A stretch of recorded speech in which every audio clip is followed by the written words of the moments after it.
This is a lesson for Y3, but anyone else who wants to learn about perspective drawing scenery using 1 point perspective. There is 2 point perspective and 3 point perspective as well, but we're going to just stick to the one for today to create a whole landscape. A couple of examples from Van Gogh here, showing how the lines converge to 1 point. And this PowerPoint will be up in the classroom to study it further. And a Hiroshige example there. Clint and more Van Gogh. Okay, first thing you need, sharp pencil. You need a rubber later, and you can use a ruler, but you can do it freehand. I'm just going to do it with a ruler today. You can have your paper portrait or landscape, and the first thing to do is just find a horizon. Now, horizon is horizontal to the edge of the paper. And choose a vanishing point. You need a vanishing point where all the lines converge on, anything from the side of the room. So you can put your vanishing point at any point on the horizon. You can even have it off the horizon, but for this purposes, it's easy to do that. Now, you can do the side of your road, one side of your road coming away. And the first line we're going to do there is a diagonal line heading from the point of the vanishing point, and we can do another line over here. Now, if it was central to that, you would obviously be stood in the middle of the road, but because it's actually not central and coming off at an angle, you stood sort of at the side of the road. So if we say that's the side of the road, and without any pavements, we're just going to do a building on that. So we'll take another line away from that at an angle. And this is the side facing the road of your building. You have to make sure you keep coming from the vanishing point. Now, the next line we're going to do is going to be a vertical line. So far, we've got horizontal, diagonal lines, and vertical lines. So the side of your building needs to be two vertical lines. So that is the side of your building. If you want to put a window in, you can use the same rules to actually put in those windows.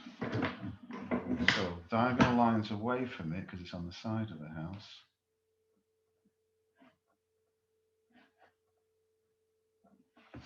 Okay. Now, if the building was really high, then you'd have a line coming a bit higher away from it. So if your building was this high,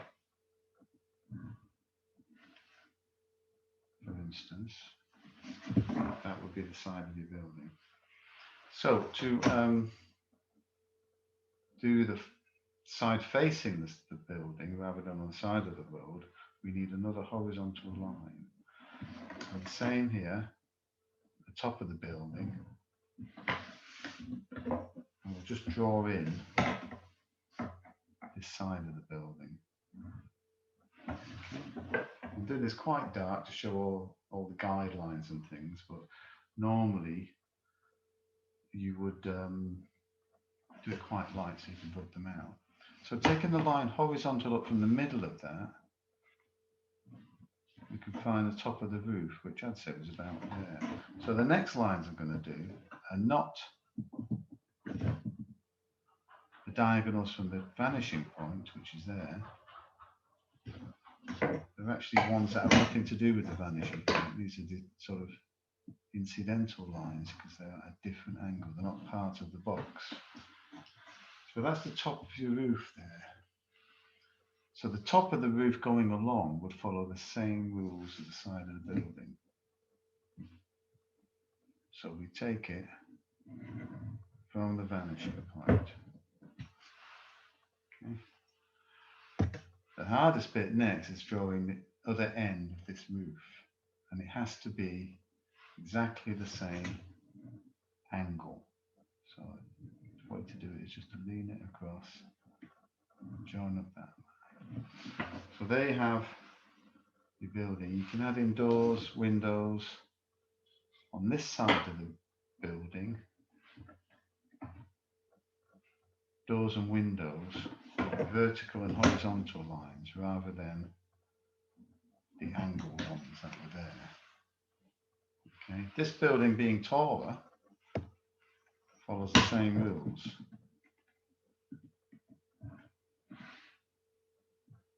Horizontal lines coming to where that ends. Now you can either leave that as a square box, or that could have another roof, but that's a square box roof. It follows the same rules as that. Things like pavement, you'll come away from the vanishing point line, and we'll have an edge to them. So, hills in the background, you can add in. If you want to have a tree-lined street,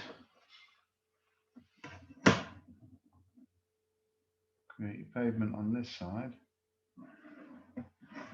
and your trees, try and space them reasonably. They're becoming a bit more space between them as they get further forward. But your trees would follow the same rule of the vanishing point. So they would come up to that line.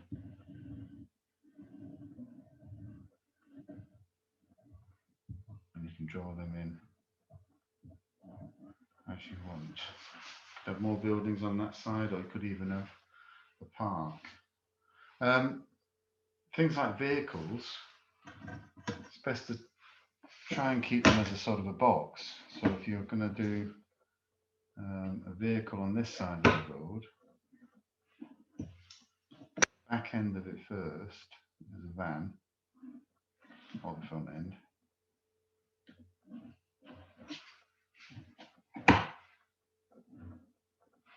It's the back end of your van, and then follow the same rules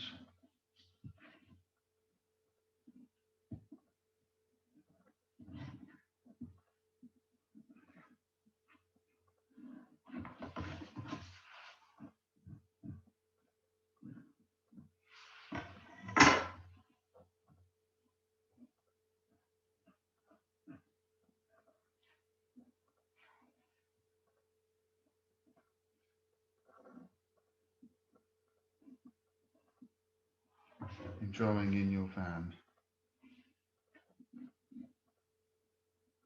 with all the detail, obviously.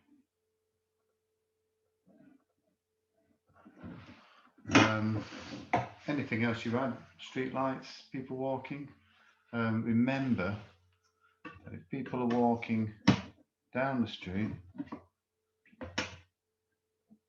they'll follow the same rules. If they're this tall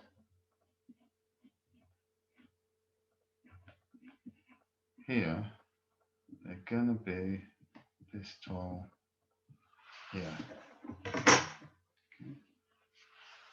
And once you've got it all drawn out, you could rub out all your guidelines, fill in any details, leaving in your horizon maybe, but all the guidelines would go. And then you would